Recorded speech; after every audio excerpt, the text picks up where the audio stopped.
দেখো, আজ পতাকা দেখার দিন। কলরব করে ওঠো, মুক্তির ভাষা আমিও তোমাদের সাথে দেখতে থাকি। তোমাদের সাথে আমার অপরিচ্ছন্ন দৃষ্টির অশ্রু সজল চোখ দুটি মেলে দাঁড়িয়ে থাকি। কি লাল সবুজ পতাকার মধ্যে গোল হয়ে বসে আছে।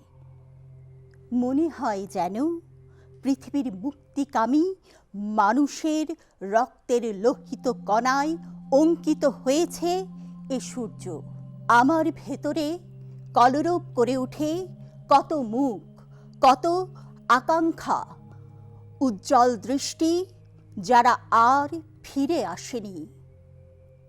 একজনের কথা মনে পড়ছে। মনতলা স্টেশনের পাশ দিয়ে বামকিয়া বাজারের দিকে চলে গেছে যে পথ, সেখানে ছিল তার ক্যাম্প। ট্রেনিং নিতে গিয়ে তার কনুই থেকেই রক্ত ঝরে ক্ষত হয়ে গিয়েছিল।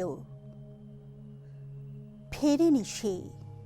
তার মাকে সান্ত্বনা দেওয়ার ভাষা বা শব্দ বাংলা ভাষার অভিধানে ছিল না। কিন্তু তার মার সামনে দাঁড়িয়ে আমি যে ইঙ্গিতে কথা বলেছিলাম, তাতে মহিলা শুধু একবার আকাশের দিকে তাকিয়ে ওই গোল সূর্যের মধ্যে তার পুত্রকে দেখেছিল অশ্রু সজল চোখে। আর একজনকে জানতাম, সে কুমিল্লা থেকে বেরিয়ে পড়েছিল যুদ্ধের দিকে। গুলিটা লেগেছিল তার কোমরে। আগরতলা হাসপাতালে আমি তাকে দেখতে গিয়েছিলাম। ডাক্তাররা বিষাক্ত সীসার টুকরো নিখুঁতভাবে বের করতে পারলেও সে আর হাঁটতে পারেনি। তাকে হুইল চেয়ারে বসিয়ে আমি নিয়ে গিয়েছিলাম মুক্তির উৎসবে। ওই পতাকার লাল অংশে তার খানিকটা রক্ত আছে। আমি সব সময় দেখি আর তার কথা ভাবি। কি অবলীলায় তার নাম বাদ দিয়ে লেখা হয়ে যায় মুক্তিযুদ্ধের ইতিহাস। সে ছিল কুমিল্লার একটি হিন্দু পরিবারের মেয়ে।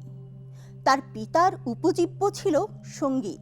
আমি সাক্ষ্য দিই যে পতাকার ওই লাল অংশে তার রক্তের লোহিত কণিকা মিশ্রিত আছে। হে ইতিহাস, লেখো তার নাম। কুষ্টিয়ায় ঝাঁপিয়ে পড়েছিল ছেলেটি। কুষ্টিয়ার কাস্টম কলোনির পাশে সে ঝাঁপিয়ে পড়েছিল শত্রুদের জিপকে উড়িয়ে দিতে। খণ্ড খণ্ড হয়ে উড়ে গিয়েছিল তার বাহু, উরু ও পিঠের কিছু অংশ। হাসিবুল ইসলাম আল্লাহু আকবার বলে সে আক্রমণ করেছিল। তার বুক থেকে কলজে উড়ে গিয়ে ওই পতাকায় লেগে আছে। লেখো তার শেষ উচ্চারণ, আল্লাহু আকবার।